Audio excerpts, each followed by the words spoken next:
Hello दोस्तों, स्वागत है आज की एक नई वीडियो में। आज की इस वीडियो में हम आपके सामने लेकर के आ गए हैं कक्षा 10 हिंदी का दूसरा पाठ ममता। आज हम ममता चैप्टर के अभ्यास प्रश्न करने वाले हैं।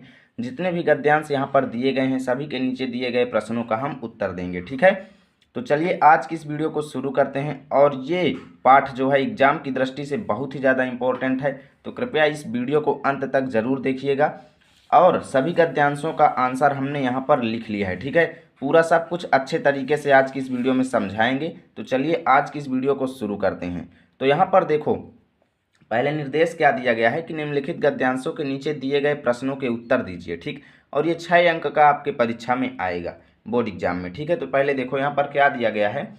पहला गद्यांश का चलिए शुरू करते हैं। यहाँ पर देखो, रोहतास दुर्ग के प्रकोष्ठ में बैठी हुई युवती ममता सोड़ के तीक्ष्ण गंभीर प्रवाह को देख रही है। ममता विधवा थी, उसका यौवन सोड़ के समान ही उमड़ रहा था।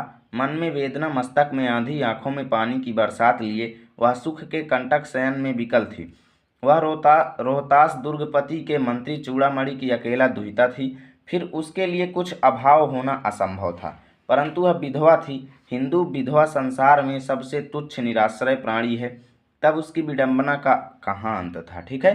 तो यहाँ पर देखो, इसके नीचे यदि ये एग्जाम में आपके आता है तो इसके नीचे जितने भी क्वेश्चन दिए रहेंगे वो आपको आंसर करना होगा, ठीक है। जैसे यहाँ पर देखो 3 क्वेश्चन ही रहेंगे, 2-2 अंक के 3 क्वेश्चन रहेंगे और 6 अंक का टोटल रहेगा। तो पहला देखो, उपर्युक्त गद्यांश का संदर्भ लिखिए। यानी कि ये पूरा कहाँ से लिया गया है, कौन इसके लेखक हैं, इसका आपको संदर्भ लिखना है। तो संदर्भ कैसे लिखा जाता है, चलिए देखिए, मैं पहले वाले का आपको बताता हूँ पूरा आंसर, ठीक है। तो यहाँ पर देखो क्या दिया गया है, ममता चैप्टर का ये पूरा प्रत्येक गद्यांश का हमने लिख लिया है, ठीक है। प्रत्येक गद्यांश का एक एक चीज़ एग्जाम में कैसे आपको लिखना है पूरा अच्छे से बताया गया है, ठीक है। एग्जाम में यदि ये गद्यांश आता है तो सर्वप्रथम आपको प्रश्नोत्तर डालने के बाद यहाँ पर नंबर जो हो उसको डाल दीजिए। उसके बाद शुरू के जो 2 शब्द हों, जैसे यहाँ पर देखो रोहतास दुर्ग, तो रोहतास दुर्ग लिखने के बाद डैश डैश डैश करके अंत के जो 2 शब्द हों उनको लिख दीजिए। जैसे अंत था, ठीक है, तो अंत था लिख दिया। उसके बाद क्या करना है, प्रश्न पहले का आंसर आपको देना है। तो यहाँ पर जैसे पहला क्या कह रहा है, पहला प्रश्न कह रहा है कि उपयुक्त गद्यांश का संदर्भ लिखो। तो संदर्भ आपको कैसे लिखना है, यहाँ पर देखिए, प्रस्तुत गद्यांश हमारी पाठ्यपुस्तक, यानी कि ये जो गद्यांश दिया गया है ये हमारी पाठ्यपुस्तक हिंदी गद्य में संकलित ममता नामक पाठ से अवतरित है। सेम ऐसे ही लिखना है आपको, सेम ऐसे ही, ठीक है। यानी कि ये जो गद्यांश दिया गया है ऐसे आपको चिन्हित कर देना है कि कौन से गद्यांश के क्वेश्चंस का आंसर आप कर रहे हो, ठीक है। क्योंकि अथवा में रहेगा तो जिसका आप आंसर करें सर्वप्रथम उसके शुरू के और अंत के 2 शब्दों को लिखने के बाद डैश डैश कर दीजिए, जिससे एग्जामिनर समझ जाएगा कि किस गद्यांश का आंसर आप कर रहे हो, ठीक है। जैसे यहाँ पर देखो कि प्रस्तुत गद्यांश हमारी पाठ्यपुस्तक हिंदी गद्य में संकलित ममता नामक पाठ से अवतरित है, जिसके लेखक जयशंकर प्रसाद जी हैं, ठीक है। कौन है, जयशंकर प्रसाद जी हैं। और चलिए अब देखते हैं नेक्स्ट क्वेश्चन, और उसके बाद अगले क्वेश्चन का भी हम आंसर करते हैं। तो यहाँ पर देखो अगला क्वेश्चन क्या कहता है, गद्यांश के रेखांकित अंश की व्याख्या कीजिए। तो चलिए देख लेते हैं। अब हम गद्यांश में जो यहाँ से देखो, यहाँ से यहाँ तक रेखांकित अंश है, ठीक है। तो ऐसे अगर एग्जाम में देता है तब इसका आपको व्याख्या कैसे करना है, चलिए वो देखते हैं। यहाँ पर दूसरा प्रश्न, ठीक है। तो चलिए दूसरा प्रश्न का हम आंसर देख लेते हैं। तो देखो रेखांकित अंश की व्याख्या में क्या दिया गया है कि जयशंकर प्रसाद जी कहते हैं, ऐसे ही आपको लिखना है, ठीक है। जयशंकर प्रसाद जी कहते हैं। अब क्या कहते हैं, पहले गद्यांश देखो, उन्होंने क्या कहा इसमें, उन्होंने ये कहा कि भैया ममता विधवा थी, उसका यौवन सोड़ के समान ही उमड़ रहा था। मन में वेदना, मस्तक में आंधी, आंखों में पानी की बरसात लिए वह सुख के कंटक शयन में विकल थी। तो इतना अगर आता है तो कैसे लिखेंगे, चलिए देखते हैं। यहाँ पर जयशंकर प्रसाद जी कहते हैं कि ममता विधवा स्त्री थी, ऐसे आपको लिखना है, ठीक है। शुरू में इतना जोड़ देना है अपने मन से, जयशंकर प्रसाद जी कहते हैं कि ममता विधवा स्त्री थी, अर्थात ममता के पति की मृत्यु जो युवावस्था में ही हो गई थी, ठीक है। ममता के जो पति थे उनकी मृत्यु युवावस्था में ही हो गई थी। अब क्या हुआ कि जब उसके पति मर गए तब क्या हुआ कि ममता का जो यौवन था वो सोन नदी, यानी कि जो ममता का घर था वहीं पास में सोन नदी बह रही थी, ठीक है। तो सोन नदी अत्यंत गंभीर और तीक्ष्ण जो है, तीक्ष्ण वेग से जो है वो सोन नदी बह रही थी। तो ऐसे ही ममता की जो युवावस्था में सोन नदी के समान ही वो गंभीर प्रतीत हो रही थी। ठीक, जो ममता थी वो, उसका यौवन जो है वो सोन नदी के समान ही गंभीर प्रतीत हो रहा था। ठीक है, ऐसे ही आपको व्याख्या लिखना है। और आगे क्या लिखना है, ममता के मन में दुख, देखो मन में यहाँ पर क्या दिया गया है, जो यहाँ पर देखो गद्यांश में दिया गया है कि मन में वेदना, यानी कि मन में दुख और मस्तक में आंधी। अब इसका मतलब क्या है, देखो मस्तक में आंधी का मतलब यहाँ पर क्या लिखा गया है कि मस्तिष्क में उदासी रूपी आंधी, यानी जब ममता के पति की मृत्यु हो गई तो उनके मन में दुख था। ठीक है, उनके मन में दुख, अत्यंत अपार दुख था। तो ममता के मन में दुख, मस्तिष्क में उनके उदासी रूपी आंधी छाई हुई थी। ठीक, तथा आंखों से प्रेम के आंसू जो है वो निकल रहे थे, क्योंकि उनके पति की मृत्यु हो गई थी। तो ममता के आंखों से प्रेम रूपी आंसू जो है वो बह रहे थे, अर्थात दुख व्यक्त कर रहे थे, तथा वह पति के वियोग में व्याकुल थी। ठीक है, तो इतना व्याख्या आपको लिख देना है। अगर ये गद्यांश आता है सेम ऐसे ही लिखना है, आपको फुल मार्क्स मिलेगा, कोई दिक्कत नहीं। ठीक है, अब यहाँ पर देखो अगला प्रश्न क्या कहता है, उपर्युक्त गद्यांश में हिंदू विधवा की स्थिति कैसी है। तो यहाँ पर यदि आप देखें तो साफ साफ लिखा गया है, हिंदू विधवा संसार में सबसे तुच्छ निराश्रय प्राणी है, तब उसकी विडंबना का कहाँ अंत था। तो यहाँ पर देखो इसका आपको बना करके कैसे लिखना है, सब गद्यांश में ही आपको मिलेगा। जैसे देखो तीसरा प्रश्न का आंसर, संसार में हिंदू विधवा प्राणी को एक तुच्छ तथा निराश्रय प्राणी मानते हैं, यानी जो हिंदू लोग हैं वो विधवा स्त्री हो या कोई भी हो उसको वो क्या करते हैं, एक तुच्छ तथा निराश्रय प्राणी मानते हैं। इतना आपको ऐसे आंसर में लिख देना है और इतने में आपका 6 नंबर एकदम कन्फर्म है दोस्तों, इसमें कोई दिक्कत नहीं। ठीक है, तो चलिए देखते हैं अब हम नेक्स्ट गद्यांश को। तो देखो दोस्तों दूसरा गद्यांश क्या है, हे भगवान तब के लिए विपद के लिए इतना आयोजन, परम पिता की इच्छा के विरुद्ध इतना साहस, पिताजी क्या भीख न मिलेगी, क्या कोई हिंदू भूपृष्ठ पर बचा न रह जाएगा जो ब्राह्मण को 2 मुट्ठी अन्न दे सके, यह असंभव है, फेर दीजिए पिताजी, मैं कांप रही हूँ, इसकी चमक आंखों को अंधा बना रही है, मूर्ख है कहकर चूड़ामणि चले गए। ध्यान दीजिएगा, यहाँ पर देखो तो रेखांकित अंश 2 जगह दिया है, यहाँ से यहाँ तक। ठीक है, और यहाँ से यहाँ तक, तो रेखांकित अंश 2 जगह दिया गया है। अब मान लीजिए कि एग्जाम में यहाँ से हटा करके कहीं दूसरे जगह रेखांकित अंश दे दे, तब उसकी व्याख्या आप कैसे करेंगे। इसलिए मैं पूरे गद्यांश की व्याख्या आपको बता रहा हूँ कि कहीं पर भी रेखांकित अंश दे दे तब आप उसकी व्याख्या कर पाओ। ठीक है, फिर उसके बाद जो हम लिखे हुए हैं कि एग्जाम में कैसे लिखना है उस पर भी हम इसका देखेंगे। ठीक है, जैसे देखो उपर्युक्त गद्यांश का संदर्भ लिखो, तो संदर्भ तो पूर्ववत रहेगा कि प्रस्तुत गद्यांश हमारी पाठ्यपुस्तक हिंदी गद्य में संकलित ममता नामक शीर्षक से अवतरित है, जिसके रचयिता जिसके लेखक, ठीक है, जिसके लेखक जयशंकर प्रसाद जी हैं। सिंपल सा, इससे 2 नंबर आपको मिल जाएगा।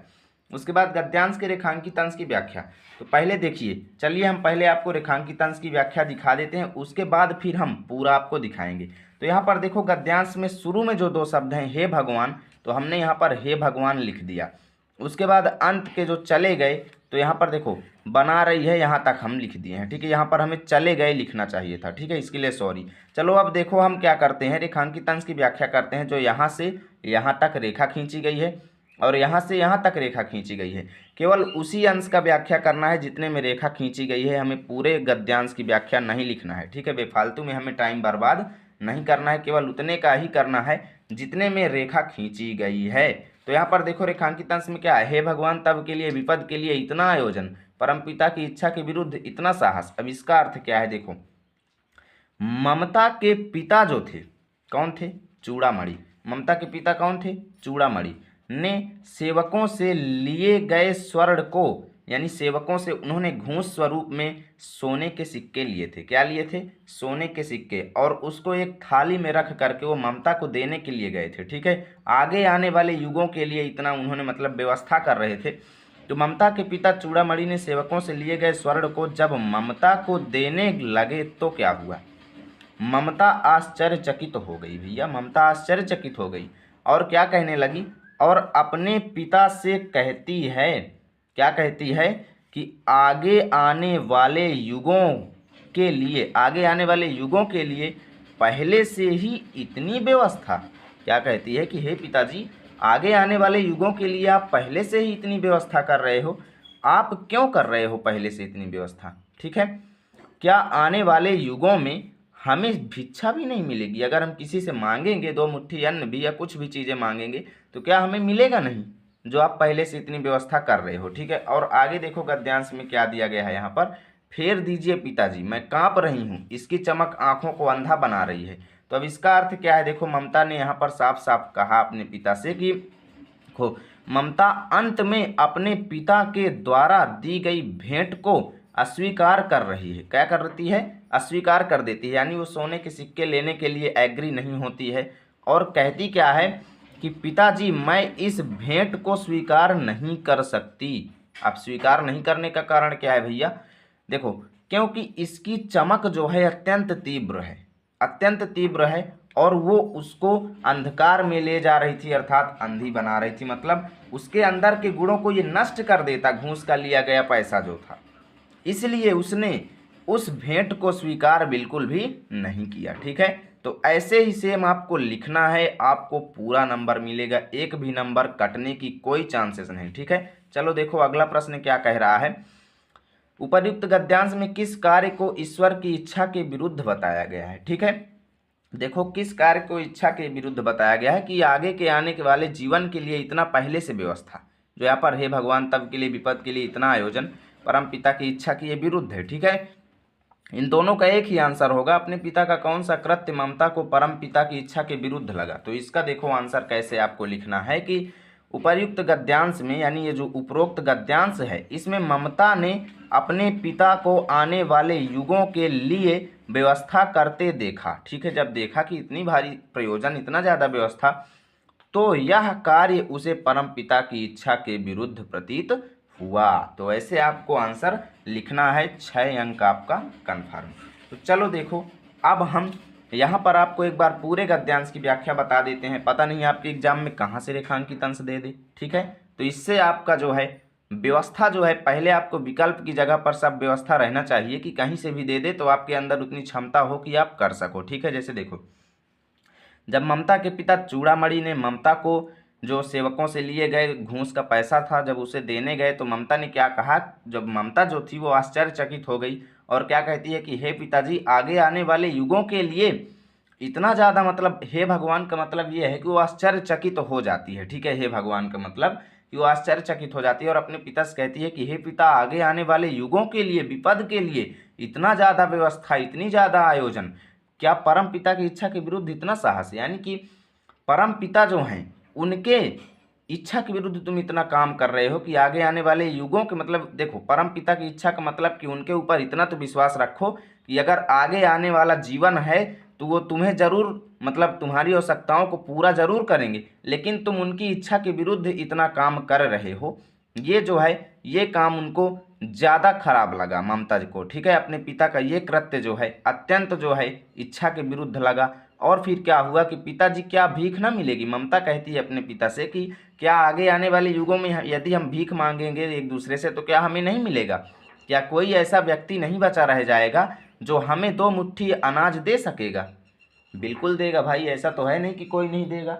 इसलिए वो क्या कहती है कि यह असंभव है, आप इस काम को करना बंद कर दीजिए, यह काम असंभव है और इसे मैं नहीं ग्रहण कर सकती। फेर दीजिए मतलब इसको ले जाइए, मैं कांप रही हूँ, इसकी जो चमक है, मैं इसके डर से जो है, इसके मतलब कि ये जो अंधकार मेरे ऊपर आएगा, इस वजह से मैं इसको नहीं लेना चाहती हूँ, ठीक है। इतना कह करके वो अपने पिता को कह देती हैं। तो क्या कहती हैं, तू मूर्ख है, और इतना कह करके वो चले जाते हैं, ठीक है। फिर वो भेंट का पैसा ममता स्वीकार नहीं करती, ठीक है। तो अब यहाँ पर देखो अगला क्या कहता है कि गला सूख रहा है, साथी छूट गए हैं, अश्रु गिर पड़ा है, इतना थका हुआ हूँ, इतना कहते कहते वह व्यक्ति धम्म से बैठ गया और उसके सामने ब्रह्मांड घूमने लगा।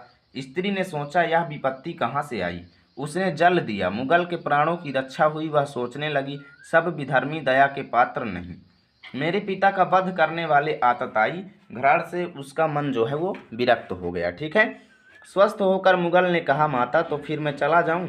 स्त्री विचार कर रही थी, मैं ब्राह्मणी हूँ, मुझे तो अपने धर्म अतिथि देव की उपासना का पालन करना चाहिए, परंतु यहाँ नहीं नहीं, सभ्य धर्मी दया के पात्र नहीं, परंतु यह दया तो नहीं, कर्तव्य करना है। तब देखो अब आगे देखो अब यहाँ पर देखो 3 क्वेश्चन दिए गए हैं, ठीक है। प्रस्तुत गद्यांश का संदर्भ लिखिए। तो संदर्भ तो सभी में आपको सेम ही लिखना है, जो होगा सभी में सेम होगा, ठीक है। तो संदर्भ आपको वही लिख देना है। उसके बाद क्या करना है, गद्यांश के रेखांकित अंश की व्याख्या। तो रेखांकित अंश की व्याख्या कैसे करना है मैं आपको दिखाता हूँ। तो यहाँ पर देखो जो रेखांकित अंश है वो सब विधर्मी से लेकर के विरक्त हो गया तक है, ठीक है। तो अब देखो पहले मैं आपको पूरे का बता देता हूँ, ठीक है। गला सूख रहा है, साथी छूट गए हैं, अश्रु गिर पड़ा है, इतना थका हुआ हूँ इतना। एक मुगल शासक था, ठीक है, एक मुगल शासक था। वो कहीं युद्ध लड़ने गया था। तो युद्ध में गया था तो क्या हुआ कि उसका जो है उसकी हार हो गई और वो भाग रहा था, ठीक है। जान बचाने के लिए वो भाग रहा था और उसके पीछे जो उसके दुश्मन थे वो लगे हुए थे। तो भाग रहा था तो गली में उसे ममता का घर मिला। तो उसने ममता से क्या कहा कि हे माता, गला सूख रहा है, मेरा गला जो है पानी पीने की ख्वाहिश में अत्यंत सूखा जा रहा है। साथी छूट गए हैं, मेरे साथी जो हैं वो मुझे छोड़कर चले गए हैं। अश्रु गिर पड़ा है, मेरा घोड़ा जो है वो चोटिल हो गया है, अर्थात वो गिर पड़ा है, यानी वो भी थक गया है, उसके भी पीड़ा हो रही है, वो गिर पड़ा है, इतना थका हुआ हूँ इतना, मैं बहुत ही ज़्यादा थक गया हूँ, ठीक है। वो कहते हैं इस प्रकार। कहते कहते वह व्यक्ति धम्म से बैठ गया। वो जो शासक था वो ममता के घर में बैठ गया और उसके सामने ब्रह्मांड घूमने लगा। मतलब कि जो ममता थी उसके सामने क्या हुआ, ब्रह्मांड घूमने लगा। मतलब वह सोचने लगी कि भाई ये कहाँ से आया, कैसे क्या हुआ, बिना पूछे मते मतलब बैठ गया मेरे घर में। तो ममता के सामने ये बहुत बड़ी शर्त जो है, ब्रह्मांड जैसे जो है ममता के सिर पर एक चक्कर नुमा संरचना बनने लगी। कहने का मतलब कि उसे आश्चर्य हुआ कि ये कैसे आकर के दूसरे घर में बैठ गया। अब आगे क्या हुआ, स्त्री ने सोचा यह विपत्ति कहाँ से आई। देखो ममता ने फिर क्या सोचा कि अरे भैया ये मुसीबत कहाँ से आ गई। उसने जल दिया, मुगल के प्राणों की रक्षा हुई। तब उसने उस मुगल शासक को थोड़ा पानी दिया जिसे वो पिया और अपने प्राणों की रक्षा उसने कर लिया। वह सोचने लगी सब विधर्मी दया के पात्र नहीं। फिर ममता क्या सोचती हैं कि यार जितने भी अधर्म वाले व्यक्ति हैं, जो धर्म की मान्यता नहीं करते हैं, उन सब के साथ जो है दया नहीं किया जा सकता। केवल कुछ व्यक्ति ही ऐसे हैं जिनके ऊपर दया करना संभव है, लेकिन सभी के ऊपर दया नहीं किया जा सकता, क्योंकि इसी प्रकार का एक व्यक्ति ने ही मेरे पिता का वध किया था, ठीक है। तो ये बात जब उसने ध्यान किया कि इसी प्रकार के एक व्यक्ति ने मेरे पिता का वध किया, तो जो है उसका मन एकदम मतलब हट गया कि वह नहीं चाहती थी कि उस मुगल शासक की वो मदद करे, क्योंकि उसके पिता का अंत भी एक इसी प्रकार के शासक ने ही किया था। तो उसका मन जो था वो विरक्त हो गया और वो तनिक भी नहीं चाहती थी कि मैं उसकी मदद करूं। लेकिन हुआ क्या कि स्वस्थ होकर के मुगल ने कहा माता तो फिर मैं चला जाऊं। जो मुगल था जब पानी पिया तो हल्का उसकी शरीर स्वस्थ हुई और फिर उसने कहा माता मैं अब जा रहा हूँ आपका घर छोड़ के। तो स्त्री विचार कर रही थी कि जो ममता थी वो सोच रही थी कि मैं ब्राह्मणी हूँ, मैं ब्राह्मण जाति की हूँ और मुझे तो अपने धर्म अतिथि देव की उपासना का पालन करना चाहिए। मतलब जो मेहमान लोग आए वो एक देव की भांति है और उनका हमें सेवा सत्कार करना चाहिए, ममता सोच रही है। परंतु यहाँ नहीं, परंतु क्या सोचती है कि नहीं मैं इसकी सेवा भावना नहीं कर सकती, क्योंकि सभी विधर्मी दया के पात्र नहीं हो सकते। सभी व्यक्ति जो हैं वो दया लेने योग्य नहीं हैं, सबके ऊपर दया करना संभव नहीं है। परंतु यह दया तो नहीं, कर्तव्य करना है। तब ममता क्या सोचती है कि पर यहाँ पर ये जो व्यक्ति आया है इसमें तो मुझे कोई दया करने वाली बात ही नहीं है, क्योंकि मैंने इसके साथ किया ही क्या है, मैंने इसको थोड़ा सा पानी दिया है, कर्तव्य करना है, ये कोई दया वाली बात नहीं है। तब उसके बाद यहाँ पर क्वेश्चन मार्क लगा हुआ है। अब देखो इसके रेखांकित अंश की जो यहाँ से यहाँ तक की व्याख्या आपको कैसे लिखना है मैं सब कुछ बताता हूँ, ठीक है। संदर्भ देखो पहले तो आपको इस तरीके से लिख देना है, तब तक संदर्भ में पूर्ववत लिख देना है, कोई दिक्कत नहीं। रेखांकित अंश की व्याख्या कैसे लिखना है देखो, जब मुगल ने ममता से मदद करने के लिए कहा कि मुझे थोड़ा पानी पिलाओ, मेरी तबीयत बहुत ख़राब है, मैं थक गया हूँ, ठीक है। तब ममता सोचने लगी, यह ममता टेंशन में पड़ गई कि सभी व्यक्तियों के ऊपर दया करना उचित नहीं है, यानी जितने भी व्यक्ति हैं उनके ऊपर दया करना उचित नहीं है। उसने सोचा कि इसी प्रकार एक व्यक्ति ने मेरे पिता का अंत किया था, ठीक है। ममता टेंशन में पड़ गई कि इसी प्रकार के एक व्यक्ति ने मेरे पिता का भी अंत किया था, इसलिए उसका मन ग्लानि से भर गया। जो ममता थी जब उसे समझ आया कि उसके पिता का भी अंत इसी प्रकार हुआ था तो उसका मन जो था वो विरक्त हो गया, ग्लानि से भर गया और उसका मन उस मुगल के ऊपर विश्वास करने के लिए तैयार नहीं हो रहा था। ठीक है, इतना आपको लिख देना है। उसके बाद देखो भैया अगला क्वेश्चन क्या कह रहा है, मैं बुक पलट देता हूँ पहले। तो यहाँ पर देखो अगला क्वेश्चन है, स्त्री किस धर्म के पालन के विषय में चर्चा कर रही थी। ठीक है, तो वो अतिथि देव उपासना के बारे में चर्चा कर रही थी। तो यहाँ पर देखो ममता विचार कर रही थी कि मुझे अपने अतिथि देव की उपासना के धर्मों का पालन करना चाहिए। सिंपली इतना आपको लिख देना है। ठीक है, ये इसका आंसर हो जाएगा। 6 अंक आपका इसमें तैयार हुआ। बोर्ड एग्जाम की दृष्टि से वेरी वेरी इंपॉर्टेंट ये हैं, तो इन्हें ज़रूर तैयार करके जाइएगा। अब घ नंबर देखो, ममता ने मन में कहा, यहाँ कौन दुर्ग है, यही झोपड़ी ना, जो चाहे ले ले, मुझे अपना कर्तव्य करना पड़ेगा। वह बाहर चली आई और मुगल से बोली, जाओ भीतर थके हुए भयभीत पथिक, तुम चाहे कोई हो मैं तुम्हें आश्रय देती हूँ। मैं ब्राह्मण कुमारी हूँ, सब अपना धर्म छोड़ दें तो मैं भी क्यों छोड़ दूँ।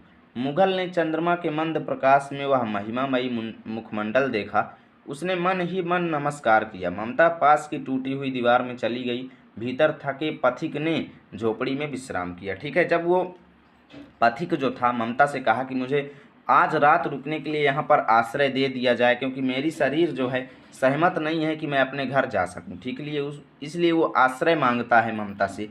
तो ममता क्या कहती है कि भैया यहाँ पर तो कोई महल वगैरह है नहीं, ठीक, मेरी मात्र ये एक छोटी सी झोपड़ी है, इसको तो चाहे जो आए दबंग आदमी चाहे जो मुझसे ले ले, मैं क्या कर सकती हूँ उसका। ठीक है, मुझे अपना कर्तव्य करना पड़ेगा।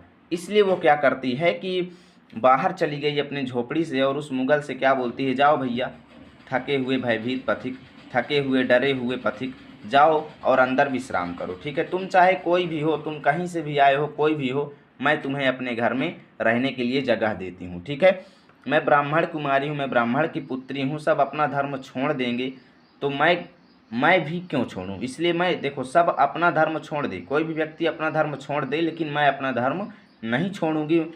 तब क्या हुआ कि मतलब धर्म नहीं छोड़ूंगे का मतलब कि वो अपना घर छोड़ देगी लेकिन अपना धर्म नहीं छोड़ेगी। इसलिए वो क्या करती है कि घर उसको दे देती है और खुद वहाँ से चली जाती है। ठीक है, तो मुगल ने चंद्रमा के मंद प्रकाश में, यानी कि अब रात्रि था, तो रात्रि में क्या हुआ कि जो चंद्रमा का प्रकाश था उस समय जब इस प्रकार की बात ममता ने कहा तो ममता जो थी वो मुगल को एक देवी स्वरूप प्रतीत हुई और उसने ममता को मन ही मन नमस्कार कर लिया। ठीक है, अब ममता पास की टूटी हुई जो दीवार थी उसमें चली गई और जो उसकी झोपड़ी में अंदर वो थके हुए पथिक ने विश्राम किया। ठीक है, तो इसकी व्याख्या कैसे लिखना है, चलिए मैं आपको थोड़ा कुछ हिंट देता हूँ इसके बारे में। तो यहाँ पर देखो ऐसे आपको लिख देना है, ममता ने से लेकर के विश्राम किया तक। ठीक है, संदर्भ में आपको पूर्ववत लिख देना है। उसके बाद रेखांकित अंश की व्याख्या देखो, जब ममता ने उस दुखी मुगल को अपनी कुटिया में आश्रय दे दिया, ठीक है, तो वह मुगल अत्यंत प्रसन्न हो गया। ठीक है, और जब वह चंद्रमा के प्रकाश में ममता, ठीक है, जब वह चंद्रमा के प्रकाश में क्या करता है, ममता के चेहरे को देखा तो उसे एक देवी समझकर मन ही मन नमस्कार किया। ठीक है, ममता जी को। अब देखो हम अगला क्वेश्चन देखते हैं, ममता ने मुगल को क्यों आश्रय दिया।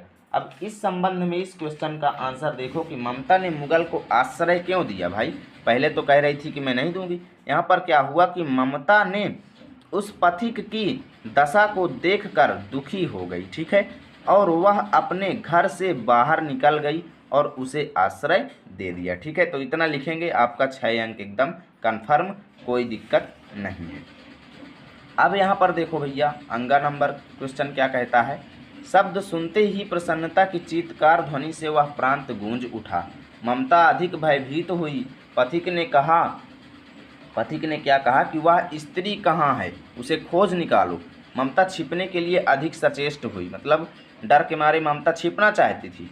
वह मृग दांव में चली गई, दिन भर उसमें से नहीं निकली। ठीक है, दिन भर उसमें से नहीं निकली। अब आगे क्या हुआ यहाँ पर देखो, संध्या में जब उन लोगों के जाने का उपक्रम हुआ तो ममता ने सुना पथिक घोड़े पर सवार होते हुए कह रहा है कि मिर्जा, उस स्त्री को मैं कुछ दे न सका, उसका घर बनवा देना, क्योंकि मैंने विपत्ति में यहाँ विश्राम पाया था। यह देखो, यह स्थान भूलना मत। इसके बाद वे चले गए। ठीक है, तो इसके बारे में पहले देख लीजिए। यहाँ पर देखो, जब वो पथिक जो था स्वस्थ हो गया था तो उस दिन वो अपने घर चला गया था, और बहुत दिन बाद जब उसकी शरीर जो है एकदम फिर से उसी प्रकार हो गई, तो उसने क्या सोचा कि जिस स्त्री ने मेरी विपत्ति के दिन मदद की थी, मैं उसे ज़रूर कुछ ना कुछ पुरस्कार दूंगा, ठीक है। इसलिए वह ममता के घर ढूंढने आता है, और जब ममता के घर ढूंढने आता है तो क्या होता है कि ममता ने सोचा कि कौन ऐसा व्यक्ति है जो अचानक मुझे आकर के मेरे नाम को बुला करके मुझे ढूंढ रहा है और कहता है उसे खोज निकालो, उसे खोज निकालो। तो ममता क्या करती है, अधिक डर गई कि कौन है एक मुझे, मतलब इतना तीव्र ध्वनि से वहाँ पर आए कि पूरी जो है प्रांत जो था, उस एरिया जो थी वो गूंज उठी, ठीक है। और ममता अत्यधिक डर गई और कहती है, और उन्होंने क्या कहा कि उसे खोज निकालो उस स्त्री को, ठीक है। तो ममता छिपने के लिए अधिक सचेष्ट हुई और वह मृगदाव में चली गई, पास वाले घर में चली गई। दिन भर उसमें से नहीं निकली और दिन भर वहीं पर लुकी रही, ठीक है। दिन भर वहीं पर रही वो, जब तक वो पथिक जो थे, जब तक वो जो घुड़सवार थे वो चले नहीं गए, ठीक है। शाम को जब वो लोग जो थे वो चले गए तो ममता ने सुना कि वो जो उनके घर में विश्राम किया था पथिक जो था, घोड़े पर सवार था, उसने क्या कहा कि मिर्जा उस स्त्री को मैं कुछ दे ना सका, यानी जो वो स्त्री ने, जिस स्त्री ने मेरी मदद की थी, मैंने उसे कुछ पुरस्कार न दे पाया, उसका घर बनवा देना। अपने सेवक से कहती है कि सेवक मैं उसे कुछ दे ना पाया, तुम उसका घर बनवा देना, क्योंकि मैंने विपत्ति में यहाँ पर विश्राम पाया था, ठीक है। यह स्थान भूलना मत। इसके बाद वो चले गए, ठीक है। तो यहाँ पर देखो उपर्युक्त गद्यांश का संदर्भ, तो संदर्भ तो भैया पूर्ववत रहेगा। गद्यांश के रेखांकित अंश की व्याख्या मिर्जा से लेकर के पाया था तक, ठीक है। तो रेखांकित अंश की व्याख्या कैसे करना है, चलिए मैं आपको यहाँ पर दिखा देता हूँ। तो देखो संदर्भ में तो आपको पूर्ववत ही रखना है। उसके बाद देखो रेखांकित अंश की व्याख्या, तो रेखांकित अंश की व्याख्या में क्या करना है, तो रेखांकित अंश की व्याख्या देखो, जब वह मुगल ठीक होने के बाद दोबारा ममता के घर आया तो ममता से उसकी भेंट नहीं हुई, ठीक है, क्योंकि ममता डर के मारे लुक गई थी एक जगह। तो जिससे वह अपने सेवक को आदेश देता है कि उस स्त्री का घर जरूर बनवा देना, क्योंकि उसने मुसीबत में मेरी मदद की थी, ठीक है। यानी कि उसका घर बनवाने के लिए उसने उससे कहा, मुझे पश्चाताप है कि मैंने उसके बदले उसे कुछ दे नहीं पाया। कहने का मतलब कि उसने मेरी मुसीबत में मदद की और मैं आज उसे पुरस्कार देने के लिए आया तो मेरी उससे भेंट नहीं हुई, और इसीलिए मुझे पश्चाताप है कि मैं उसकी मदद नहीं कर पाया, ठीक है। अब यहाँ पर देखो तीसरा क्वेश्चन क्या कहता है, ममता क्यों भयभीत हुई। देखो जब वहाँ पर अत्यधिक तीव्र ध्वनि हुई और उसने सोचा कि कहीं एक लोग आए हैं और ये मेरा घर न छीन ले, मेरी टूटी हुई झोपड़ी, इसलिए ममता डर गई थी। तो यहाँ पर देखो क्या हुआ कि जब वह मुगल अपने समूह के साथ ममता को खोज रहा था तो ममता अत्यंत भयभीत हो गई, ठीक है, क्योंकि वे अत्यंत तीव्र ध्वनि उत्पन्न कर रहे थे, ठीक है। वहाँ पर पूरा मतलब अत्यंत दहाड़ के साथ और घुड़सवार के साथ पूरे समूह के साथ आए हुए थे, जिससे ममता अत्यंत डर गई थी, ठीक है। चलो अब यहाँ पर देखो भैया, very very very very most important, last वाला बहुत ही ज़्यादा इम्पोर्टेंट, अच्छे से समझिएगा। अश्वारोही पास आया, ममता ने रुक रुक करके कहा, मैं नहीं जानती कि वह शहंशाह या था या साधारण मुगाह, पर एक दिन इसी झोपड़ी के नीचे वह रहा। मैंने सुना था कि वह मेरा घर बनवाने की आज्ञा दे चुका था। मैं आजीवन अपनी झोपड़ी के खोदे जाने की डर से भयभीत रही। भगवान ने सुन लिया, मैं आज इसे छोड़े जाती हूँ, तुम इसका मकान बनवाओ या महल, मैं अपने चिर विश्राम गृह में जाती हूँ। वह अश्वारोही अवाक खड़ा था। बुढ़िया के प्राण पक्षी अनंत में उड़ गए, अथवा मैं नहीं जानती कि वह शहंशाह से लेकर के चिर विश्राम गृह तक भी, यहाँ तक भी आपको गद्यांश दे सकता है और यहाँ से लेकर के यहाँ तक भी दे सकता है, ठीक है। तो चलो देखो, जब उस दिन उस मुगल ने अपने सेवक को आदेश दिया था तो कुछ दिन बाद वह सेवक जब ममता के घर आया घोड़े में सवार होकर, अश्वारोही मतलब घोड़े में सवार था, और जब ममता के घर आया तो उस दिन उसकी भेंट ममता से हुई। तो ममता ने रुक रुक करके, ममता डरते हुए क्या बोली उससे कि मैं नहीं जानती कि वो जो व्यक्ति उस दिन मेरे घर में विश्राम किया था, मैं उसे नहीं जानती कि वो शहंशाह था या फिर कोई साधारण मुगल था, मैं उसे नहीं जानती, पर एक दिन मेरी झोपड़ी के नीचे उसने विश्राम किया था। मैंने सुना था कि उसने किसी को मेरा घर बनवाने की आज्ञा दिया था और मैं इसी से डरती रही। मैं आजीवन अपनी झोपड़ी खोदे जाने के डर से डरती रही कि कहीं वो लोग आएँ और मेरे झोपड़ी को खोद करके यहाँ पर कोई दूसरा घर न बनवा दे। और भगवान ने मेरी आज सुन ली और मैं आज अब जा रही हूँ, मतलब आज मेरी मृत्यु होने वाली है और मैं जा रही हूँ। तब तुम इसका मकान बनाओ या महल, मैं अपने चिर विश्राम गृह में जा रही हूँ। चिर विश्राम गृह में मतलब उसका जो है वो स्वर्गवासी होने वाली है, ठीक है। तो चिर विश्राम गृह में जा रही हूँ, तो वह अश्वारोही अवाक खड़ा था। वो अश्वारोही जो था वो सोच में पड़ा हुआ था और वैसे ही खड़ा था। बुढ़िया के प्राण पक्षी जो थे वो अनंत में उड़ गए, मतलब कि बूढ़ी जो ममता थी उसकी मृत्यु हो गई, ठीक है। तो अब यहाँ पर देखो गद्यांश का संदर्भ लिखिए, तो मैं आपको सब कुछ दिखाता हूँ यहाँ पर। भैया संदर्भ इसका पूर्वत रहेगा। उसके बाद देखो गद्यांश के रेखांकित अंश की व्याख्या आपको यहाँ से देखो आजीवन से लेकर के यहाँ तक की व्याख्या करनी है। तो यहाँ पर देखो क्या है रेखांकित अंश की व्याख्या। जब उस मुगल ने ममता का घर बनवाने का आदेश दिया तो ममता डर गई, क्योंकि वह नहीं चाहती थी कि उसकी झोपड़ी को कोई नष्ट करे, ठीक है, नहीं चाहती थी। तभी ममता की मृत्यु हो जाती है और कहती है कि मैं इसे अब छोड़कर जा रही हूँ। यहाँ पर आपकी जो इच्छा हो वह बनवाइए, चाहे महल बनवाइए, चाहे कोई कुछ भी बनवाइए, वो आपके ऊपर डिपेंड करता है, ठीक है। ममता ने अश्वारोही को क्या बताया, तो यहाँ पर देखो ममता ने बताया कि उस व्यक्ति को मैं नहीं जानती कि वो शहंशाह था या फिर साधारण मुगल था, नहीं पहचानती जो उस दिन मेरी झोपड़ी के नीचे रहा। मैं नहीं जानती को शहंशाह था या फिर कोई साधारण मुगल था।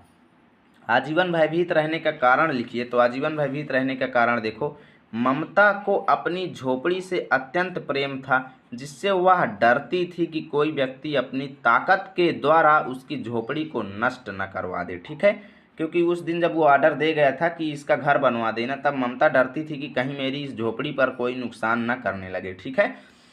और फिर आज से ये चैप्टर आपका ख़त्म हुआ। सभी गद्यांशों को मैंने अच्छे से समझाया। अगर वीडियो अच्छा लगा है तो लाइक करो, चैनल पर पहली बार आए हो तो सब्सक्राइब करो, वीडियो को दोस्तों में शेयर ज़रूर करो और 95+ का टारगेट लेकर के चलो। और वीडियो यदि अच्छा लगा है तो लाइक ज़रूर करो। मिलते हैं आपके साथ नेक्स्ट वीडियो में, तब तक के लिए जय हिंद।